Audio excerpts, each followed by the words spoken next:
welcome to the post-swearing-in episode of Point Counterpoint. The topic for today is Pramod Sawant 2.0, a SWOT analysis. And we will look into all aspects of the swearing-in and the government formation, which has happened at long last.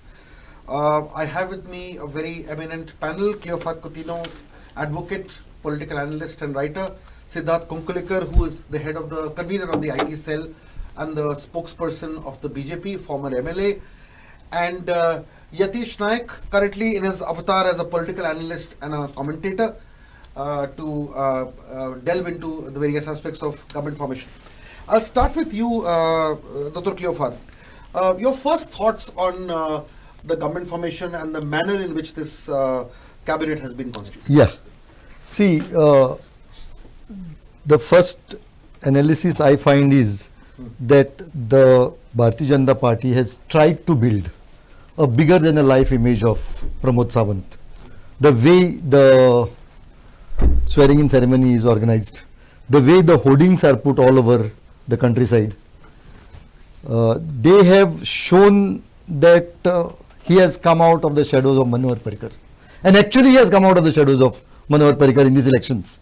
Getting 20 in the circumstances that he was placed is a great achievement.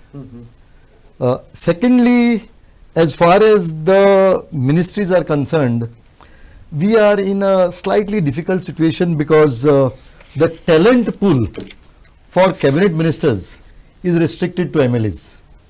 We do not have a Vidhan Parishad.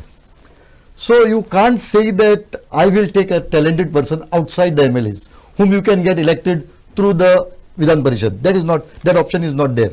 Now that option not being there, I think the present ministry that has been formed was on expected lines, except that Ponda is overrepresented and Salset has not got any representation. Thus far? Yes.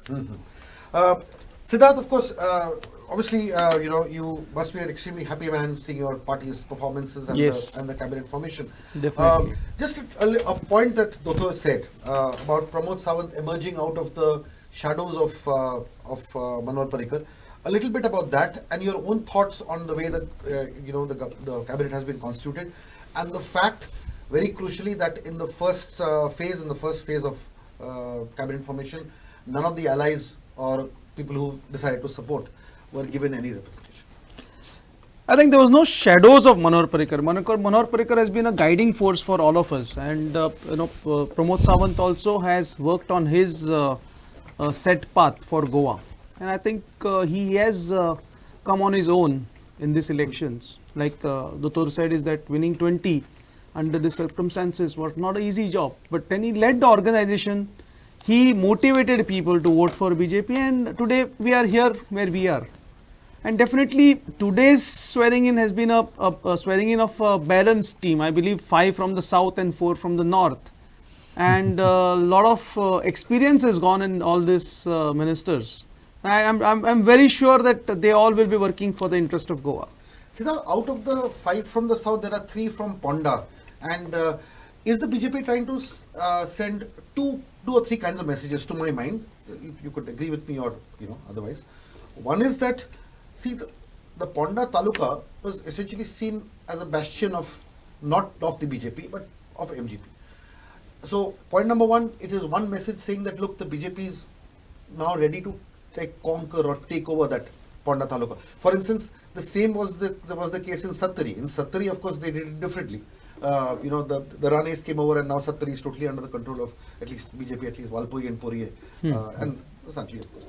But the issue here is, as far as Ponda is concerned, the BJP's dominance in Ponda was kind of limited. So one is that BJP wants to assert itself and also show and very visibly demonstrate, number 1. Number 2, with having 3 ministers from Ponda, you effectively are giving a signal that Sudhin Dhaulikar may not have a place in the cabinet anymore, because you cannot have 4 ministers from one taluka. I mean, of course, the Congress had 5 from Salset at one point of time, but BJP may not want to repeat that. Right? That is point number 2. And thirdly, I think the Ponda experiment could also be taking into account the Lok Sabha which is coming up in 2024. So these are the three areas why Ponda has been overrepresented. That's my feeling, but you could give your. No, definitely. I think the talukas and districts of Goa are very compact. They're very small. See, Goa being a state of with 15 lakhs population is not even a district of the rest of the country. Our their districts are much bigger than Goa's territorial size and the population wise. So I think it doesn't make any significance that a particular taluka of Goa gets more representation than the other. I think the government works for entire Goa, and a minister is not restricted to a taluka. And I am certain that the experienced ministers that they have chosen from Ponda taluka, they are all for Goa. It is no longer taluka specific. See, normally when you have ministers, you have two things in mind. One is their merit. Number two is community representation. And third is regional representation. Now on merit, I have said earlier that it has become difficult because of the talent pool. But when Siddharth says that 5 from the south and 4 from the north, see what happens is Bardesh, Salset and Tiswadi has 20 MLAs. And you have 2 ministers there. Yes. And the remaining 20 has 7. Right. So that way, and in any case, you look at our Goa is never a compact system in that form. Like you will find Salset Bardesh together, Salset Bardesh Tiswadi voting together. Correct. In one sense. The rest of Goa, see the old conquest and new conquest. Old conquest vote on one side, the new conquest vote the other side. So that way, I don't think Siddharth is correct on regional representation. Okay, we'll get to that later. Yatish, your first thoughts on this whole, the manner in which it is being done, and then I'll ask you again a little bit on the relationship with allies in the MGP.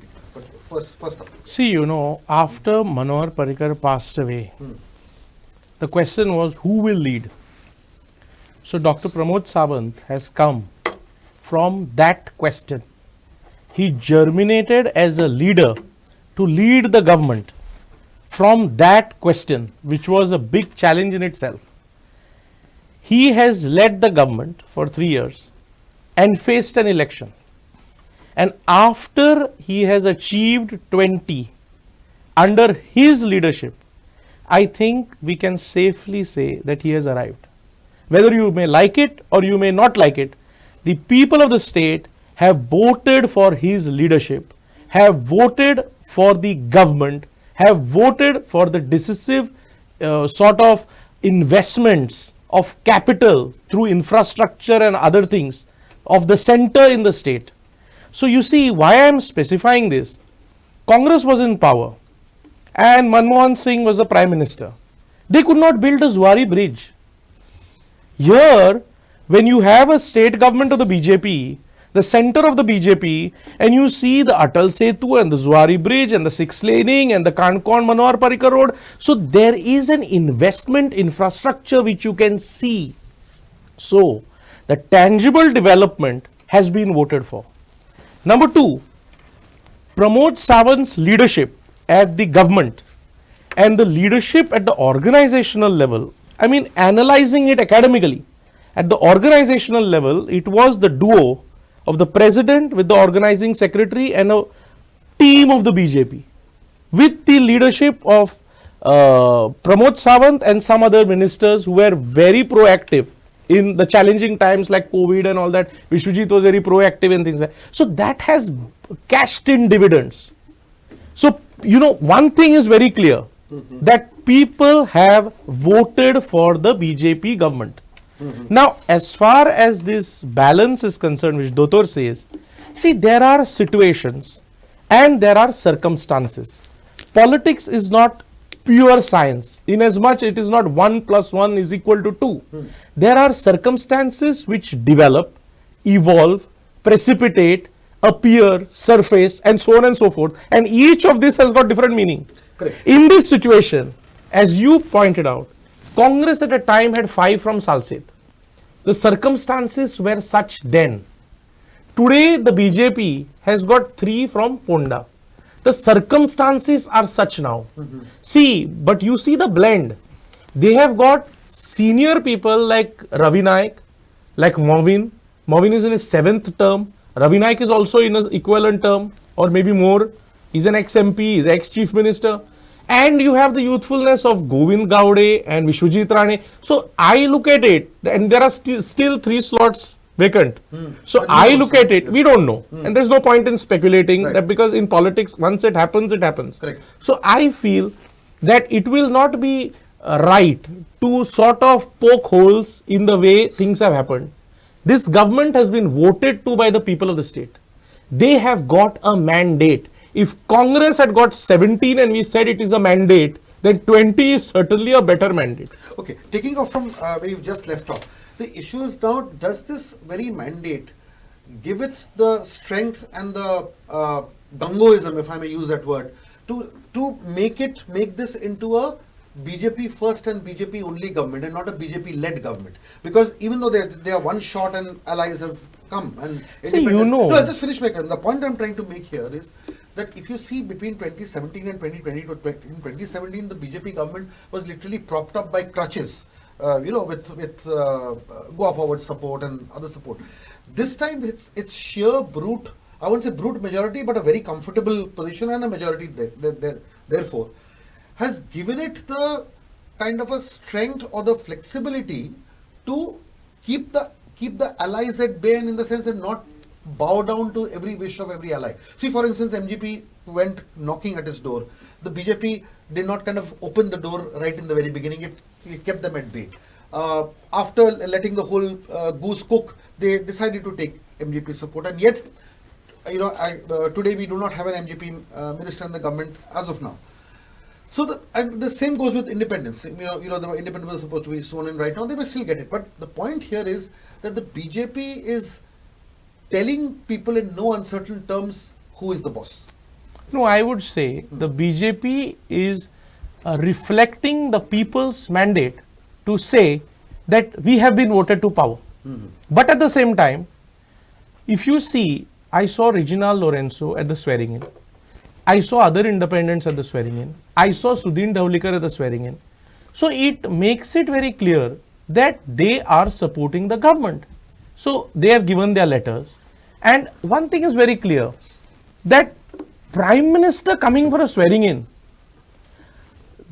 another ministry which is very important for the state, that is National Highways and Road Transport Ports, Mr. Gadkari, he coming and remaining present. See what it shows. I think Prime Minister has come here for maybe a very short period of time, maybe one session of the day. 22 minutes. 22 minutes. But what it shows that he is serious in the state. Right. See, this is what, if Congress had to do then, the situation would have been different. Right. What Prime Minister is trying, see, the allies and the loose atoms will try to gravitate towards a pole which has got the luster and the promise to deliver and the seriousness to sort of hold the fort. That BJP is showing and is trying to tell the people that you confide in us and we mean delivery. Right.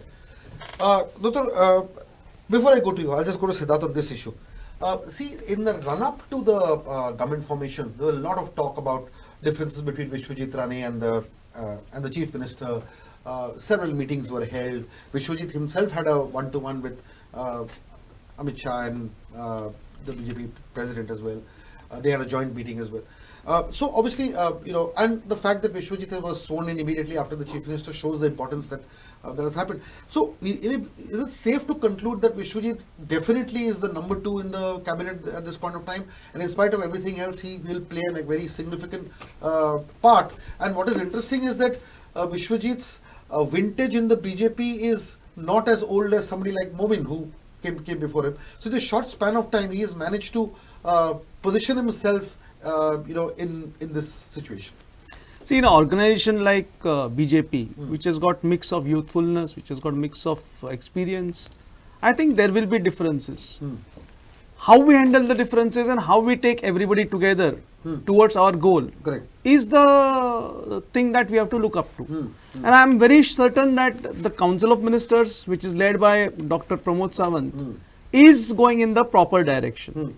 So definitely, I mean, and as far as the number 2 position goes, he is officially designated at number 2. Yes. So there is no question about any ambiguity in that. Dr. C. Vishnu. I would like to add to this. Yes, my yeah. question is on the same lines. My issue here is, see, if you look at Pramod Sawant and Vishwajit Rane, as personalities, they are like chalk and cheese. Okay, Vishwajit brings this whole aggression into the whole situation. He's also not known to be a complete team player, because in the sense that he likes his own independence as far as his departments are concerned, and he's very, very vociferous and vocal about it. And also in terms of giving jobs to people from his constituency and others, he's very brazen and blasé about it. So in this kind of a fire and ice situation, how do you see this relationship working out? Because now he's officially number 2. See, I don't think Vishwajit had any choice once they got 20. Vishwajit may have played his cards if they were at 13 or 14. One. Number 2, they went into election under the leadership of Pramod Sawant. Correct. So I can't understand this whole Vishwajit factor which everybody is talking about. He, in fact, even in this house, I see him as 2. I do not know how much more he can command. I mean, even if he has to create a group, but certainly this election was under the leadership of Pramod Sawant. And once they reached 20, he had no option. And you are talking of Sudin Davalikar, Yatish said that he saw Reginald. Nobody has any option. In the current house, nobody has any option. Absolutely no option, at least in the way things are. The 20 and 11 has almost sealed the house, at least at this current position. So you can say that whether your question to Yatish was whether this is a BJP-led government. It's a BJP government. Correct. See, it is something like Narasimha Rao. He led a minority government for a period of 5 years. So I don't think they even require 21. The numbers are such, they don't require to be 21. Okay. Yatish, moving on, looking at the larger picture, which goes beyond just Goa. You see, what happens is now with 2024 in mind, the BJP has also realized that this whole message of it being a very dominant pan-India party, picking up states where they were not earlier strong, re-emphasizing their presence in, say, UP, Uttarakhand and so on and so forth, making inroads into the northeast, part of that overall national plan, because of which they want to ensure that they, if not micromanage, but scrutinize every state. Even a small state like Goa, there's a lot of scrutiny from the center. As Siddharth very rightly mentioned, the Prime Minister's arrival, as you said, Nitin Gadkari's arrival, it also shows that the BJP is wanting to demonstrate that it is looking into all its states in a much more focused manner, keeping the larger narrative in mind. Yeah, that's right, because that's exactly what I said, that if you see the way in which BJP has attached significance to a state like Goa, it's commendable. You see the political significance it is attached to a state like Assam. Through Assam, they have made a gateway to the northeast. Today you have Manipur with BJP. You could not think of this situation 10 years ago. So they have evolved. They have understood. See, they said that Mrs. Indira Gandhi was the proponent of impossibility to be made into a possibility. Congress has lost that sort of a charm now. And rather you see that Prime Minister Modi and Amit Shah and Mr. Nadda, they have become the masters of ensuring that the overreach program is not restricted to any state, but to the pan-India. You see Northeast. Just imagine, 10 years ago, could you even think that BJP is going to win states like this in Northeast? That means, what does it mean? See, what happened? They had Sarbananda Sonowal in Assam. They came to a point where they said that Finance Minister as Hemant Biswa Sarma may not be, or rather let me put it like this, he being made as a Chief Minister will bring better results. They tried that experiment. Sarbananda Sonowal is made a cabinet minister. Himanta Biswa Sarma has been made a chief minister, and see, the political strategy is bringing results. Unlike the other party which is in the opposition. I mean, you have to change with what happens to Basavaraj Bommai. The same thing. They have understood. If you do this, it's going to bring results. So it is bringing results. The government is held solidly strong. They are moving. Okay, now the flip side of this, and I'll ask this to all of you in this round. See, what happens is, if, understood that the BJP is in power now. They are absolutely dominating. The flip side is that there is very little opposition pressure. In many governments across in Goa in the past, we also had a strong enough opposition, except the last time, and we had people in the opposition who were very vocal, who were well read, who could argue and put the government in the dock. Is there the flip side is that is there also a possibility that the BJP, if it is totally unchallenged and if the checks and balances do not happen, there will not be enough people in the opposition to do the course correction? I mean, do you see the talent in the Congress to be able to do that? See, in the opposition, the last time, we saw how active the opposition leader was. Understand, the disqualification petition which came out, I'm just putting a fact on record. Otherwise, if some actor from the Bollywood passes away, there is a tweet on the opposition leader's handle. But when the disqualification judgment came, there was no tweet on that subject. There is no statement on that subject. The president of the party was speaking. See, understand, why Manohar Parrikar kept 21 in 12?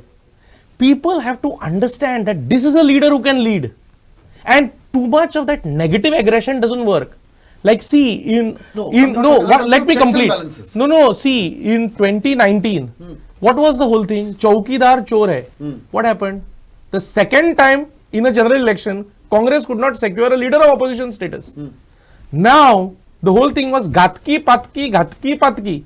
I want to see now whether the persons who coined that Ghatki Patki, how much they use it now after elections. Because see, understand it, aggression in opposition is very, Mr. Kashinath Jalmi, Dr. Kashinath Jalmi was very aggressive. Babu Naik was very aggressive to Mrs. Kakodkar. But that aggression was not misplaced. Here the Ghatki Patki argument or the Chaukidar Chor hai argument, these are negative aggressions. Fair These enough. are not. My point being that, see, what I wanted to know is what happens is, if there is no strength of opposition, I'll go to Dottor and then I'll go to Siddharth. If there is no strength in the opposition. Why you say there is no strength? No. Go by the numbers. You have 11 from the Congress. I'm not talking of the number 11. I'm talking of who represents those 11. Will there be enough? My skepticism is, will there be enough voices in the opposition to do deep study and check the government when it is required? I feel that an 11-member Congress, can certainly provide a good opposition to the government if they so desire. And I can put it on this, that they have got excellent people, some of them very learned, like Dr. Kalush Ferreira. They have got good MLAs. He may be new, but he is well versed in legislative practice, procedure and the law. There are people, I do not know about Mr. Kamath, whether he will speak or not speak. I do not know the astuteness of Mr. Michael Lobo in the assembly.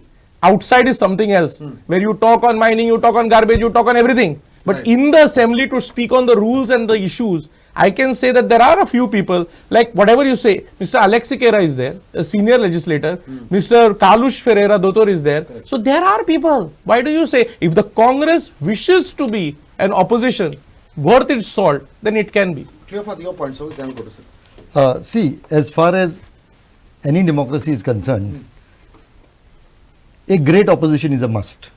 If we are talking of Manohar Parrikar today, it is not because of the Chief Minister, but Manohar Parrikar as a leader of opposition. So I am not talking of opposition in the house only. In the house and outside the house. Like Manohar Parrikar at that time was also with all the NGOs. He was almost aiding and abetting so many movements at that time. Especially the regional plan movement. Correct. So I would say opposition is a must for any democracy. Now, how best or how much they will evolve in this house, let us hope that we get a good opposition. Because there are a lot of people's issues that need to be taken into account. Correct, The certainly, linear projects, certain. the coal, Madi, there are so many. See, I would say every time we are talking of coal and linear projects, according to me, there is another big area that we almost neglect, is the 16B Absolutely. of the Town and Country Planning Act. Yes. 16B is one thing that has to go. So according to me, there has to be opposition around those projects besides 16B. Absolutely. And what Yatish said is right, that BJP is battle ready. They take all elections seriously. whether it is municipal election, Assam election, Manipur election, municipal election, all elections, Panchayat election, they are seriously, no doubt about that. Their political strategy is good, but in all this there is one big area that we must get power at any cost, and they have been succeeding there. Siddharth, if you could just encompass all these points. Number one, will there be checks and balances? Of course, as a BJP person, you would like to be in a position where the opposition doesn't trouble you too much. But will you welcome checks and balances? Do you think it's going to be there? See, there's a saying in Marathi, Nindakache ghar asaave shejari. A critic is required for everything. And definitely, as Yatish said, there are enough people in Congress to do that job. But I'm very certain our people, BJP people, are grounded. They know the ground realities, they know the issues, and they know we have to find a solution for these issues. And that is how the people's trust also is there on BJP. And I'm very certain that all of us will work with the checks and balances, and finally there is an organization to check us. Of course. Correct. So organization also plays a very vital role in the government, and it always guides, helps, the government in functioning to reach out to the people with the government policy. So the organization also will do its own role. Okay, this last segment on regional parties and the role of regional parties in the future. I'll start with you. This election, of course, you have 20 of the BJP, the Congress of 11, and there are a few parties here and there which make up the rest. But this election, for whatever be the reason, the regional parties have not managed to make their presence felt in the assembly. Of course, the AAP got 2 seats, RG had a huge number of votes. Taking that into account, do you see a future role for non-national parties, be it the RG or AAP or even the TMC, which is still there? It has not got any seats, but it still wants to play a part. So if you look at all these parties, do you think regionalism still Goa forward has been reduced to 1, and we don't know whether what future there will be for Goa forward? We are looking at all this. So as far as regional parties in Goa are concerned, what is their future? See, to say that a national party will be insensitive to regional aspirations is wrong. We're not saying that. So therefore, it is not a prerequisite. Analyzing the future of these regional forces. I see in 1980, when Mrs. Kakodkar's government was defeated after 17 years of MG rule by Congress U to later merge in Congress I, the end of regional party politics began. Right. And somewhere in the 90s, 80s, you had MG as a dominant opposition force. They came close to 19 under Mr. Khalap, but could not form the government. And then the disintegration of these regional parties began. Numerous of these small parties came up, but they could not stand the test of public scrutiny. And they could not succeed. Like Vikas Party 1-2, Kaitu and Miki. Suraj Party did not win anything. Now you have got Revolutionary winning 1. So these things are sort of, we have to see when Vikas Party 1-2, it was looked upon as maybe it is poised for a bigger role. Right. But then it sort of say dwindled and extinguished. So these are phases of politics. But essentially Goa's politics is bipolar. Earlier it was MG and UG, and slowly after the collapse of these two regional forces, the UG vote has migrated by and large to Congress, but not essentially holding Congress now.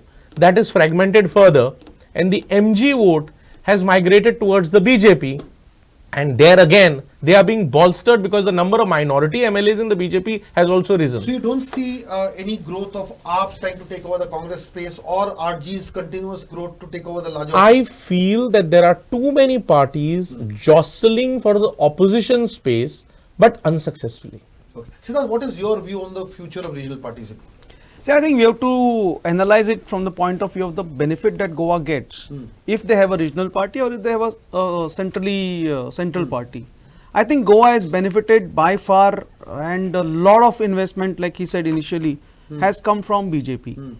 The Goa was ruled substantially by Congress, both at center and when they were in Goa. But somehow the partnership did not fructify into the benefits that Goa should have got. Right. and which is the people see, because the Narendra Modi's leadership at the center and Goa being a BJP ruled state, the benefits are far better, far more, in terms of your road infrastructure, in terms of your other infrastructure, the projects, the schemes, various things Goans have got. What about regional aspirations? So that's what I'm issues saying. of identity. No, about see, maintaining- finally we are all Indians. Though I may be a Goan, but I am a proud Indian. For me, it's a country first, Rashtra Pratham. So I think with that in mind, the regional parties don't have much shine in the coming years. Those on this issue, a quick question. see, yes. Just give me a moment. I'm saying, see, you look at MGP, very old party, reduced to 2. Goa Forward Party, which emerged at that point of time as a symbol of Goenkar Pond, reduced to 1. It's literally become a one-member party. AAP has just about made its presence felt. Do you see that in the way this has panned out, it spells an absolute end of the road for these parties or of regional politics? See, if you look at it that way, MG party in the past 15 years has never been a party in the strict sense. Goa Forward has never been a party also, though they are registered with the Election Commission. These are all individual centric parties. Like Sudhin Davadikar, MG party uses the old MG symbol, but it is around Sudhin Davadikar. The other party is around Vijay Sardesai. So I don't consider them parties at all. Now, this time, the revolutionary Goans, I find, has somehow got a pan-Goa presence. They have caught the narrative of the people on land, jobs, Goan identity, and these issues which somehow Goans feel close to their heart. Yatish is right. You don't see them as a strategic player placed by the BJP to get the results that they got this time. See, even that is so, even if it is so, somehow they have caught the imagination of the people. Right. And I would personally say a lot would depend upon how they perform now in the house. That one MLA, how he performs in the house. How badly Congress performs as an opposition. So my looking at it is that in case Congress does not take up the narrative which they have built, then they will eat into the Congress space. One.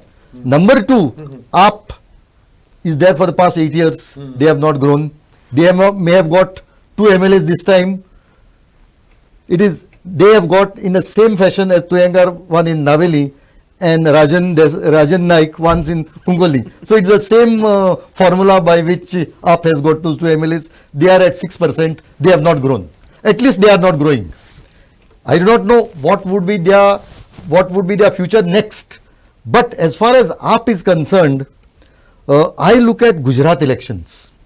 I don't expect to do well in Gujarat, but if they displace Congress from the second position in Gujarat, then you can say AAP will make a pan-India presence. But at least as on now, Correct. they are nowhere. Okay, I'm afraid we have run out of time completely. We would have liked to dwell on a few more issues, but there'll always be another time. I thank all my panelists for this very interesting debate, and we'll wait and see how this government functions starting from the assembly session tomorrow. Thank you very much. Thank you.